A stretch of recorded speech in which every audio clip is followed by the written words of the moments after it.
بسم اللہ الرحمن الرحیم۔ السلام علیکم ناظرین کرام،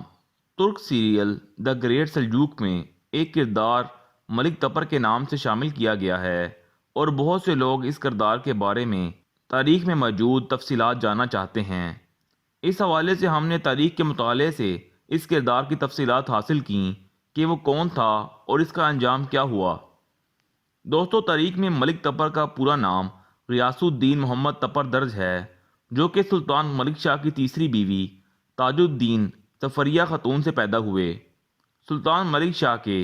تاج الدین صفریہ خاتون سے دو بیٹے تھے، جن میں سے ایک محمد تپر اور دوسرے بیٹے احمد سنجار تھے، اور یہ دونوں بعد ازاں سلجوقی سلطان بنے۔ محمد تپر کی تاریخ پیدائش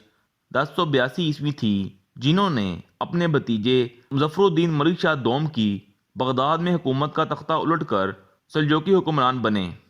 بغداد پر ان کی حکومت کی وجہ سے انہیں سلجوق خاندان کا سربراہ مانا جاتا تھا،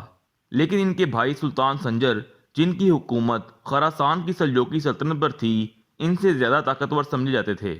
1092 عیسوی میں ملک شاہ کی موت کے بعد سلجوقی سلطنت میں خانہ جنگی شروع ہو گئی۔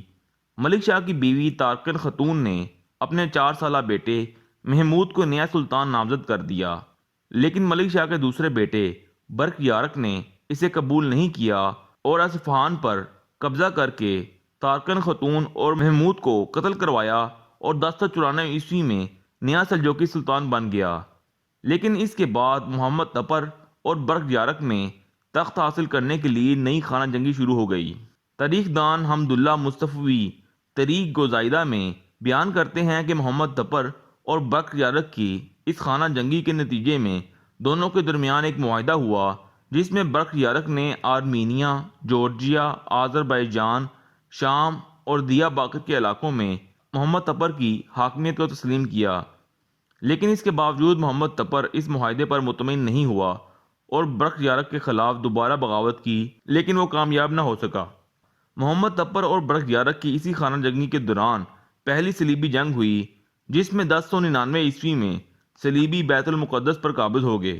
بہرحال دوستو، برق یارق 9 سالہ دور حکومت کے بعد کچھ عرصہ بیمار رہنے کے بعد وفات پا گیا، جبکہ اس کا جانشین اس کا بیٹا مظفر الدین ملک شاہ دوم بنا۔ لیکن محمد تپر نے اسے قبول کرنے سے انکار کیا اور برق یارق کی سلجوقی سلطنت پر حملہ کر کے اپنے بھتیجے کو قتل کروایا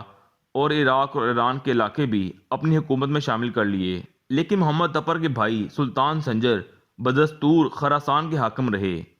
محمد تپر کا دور حکومت 1118 عیسوی تک تقریباً 13 سال رہا اور اس دوران انہوں نے کئی جنگیں لڑیں، جن میں حسن بن صبا کے باطنی فتنے کے خلاف اہم فتوحات بھی شامل تھیں۔ 1118 عیسوی میں 36 سال کی عمر میں محمد تپر کچھ عرصہ بیمار رہنے کے بعد وفات پا گئے، جس کے بعد ان کے بیٹے محمود دوئم نئے سلجوقی سلطان بنے۔ محمود دوم کے خراسان میں موجود اپنے چچا سلطان احمد سنجر سے اختلافات پیدا ہو گئے اور ایک لڑائی میں سلطان سنجر نے محمود دوم کو شکست دی اور اس طرح سلطان سنجر نئے سلجوقی حکمران بن گئے۔ لیکن سلطان احمد سنجر نے محمود کو معاف کرتے ہوئے عراق اور ایران کے کچھ علاقوں پر اس کی حکومت کو تسلیم کیا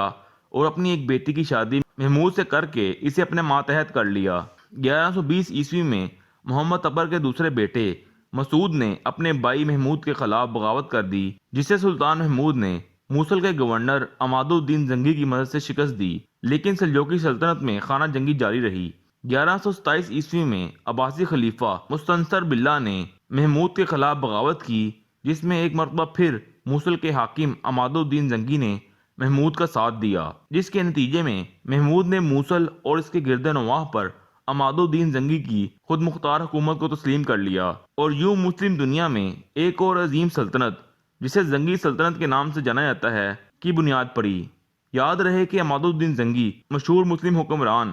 نور الدین زنگی کے والد تھے۔ بہرحال دوستو، محمود دوم 1131 عیسوی میں صرف 26 سال کی عمر میں چل بسا، جس کے بعد اس کے بھائیوں اور بیٹوں کے درمیان ایک مرتبہ پھر خانہ جنگی شروع ہو گئی اور یہ سلطنت مزید کئی حصوں میں تقسیم ہو کر ختم ہو گئی، جبکہ مشرق میں سلجوقی سلطان احمد سنجر کی 1157 عیسوی میں وفات کے بعد خراسان، ایران، ترکمانستان میں قائم سلجوقی سلطنت کا بھی خاتمہ ہو گیا اور خوارزم شاہی سلطنت وجود میں آ گئی۔